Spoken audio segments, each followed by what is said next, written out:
Selamat sore, Anda menyaksikan Headline News pukul 16 waktu Indonesia Barat. Saya Anggi Hasibuan. Pemirsa DPW Nasdem Riau menemukan dugaan kecurangan pemilu secara masif di sejumlah daerah. Bentuk kecurangan tersebut antara lain mengurangi suara caleg Nasdem dan menambah suara caleg partai lain. Selain itu, DPW Nasdem Riau juga mendapatkan laporan adanya intimidasi terhadap panitia pemilihan kecamatan untuk menambah suara caleg partai tertentu. DPW Nasdem Riau menyatakan kecurangan pemilu secara masif antara lain terjadi di Kota Dumai, Kabupaten Kuantan Singingi, dan juga Kampar.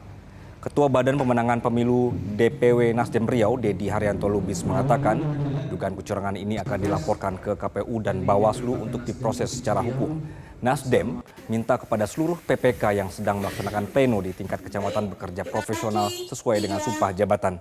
Perempuan 1 DPD, laki-laki 0, perempuan 2. Oknum salah satu caleg dari partai politik yang lain itu melakukan intimidasi dan lobi-lobi kepada PPK untuk melakukan perubahan suaranya.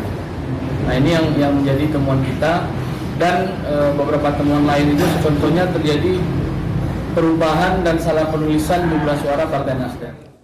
Jelajahi cara baru mendapatkan informasi. Download Metro TV Extend sekarang.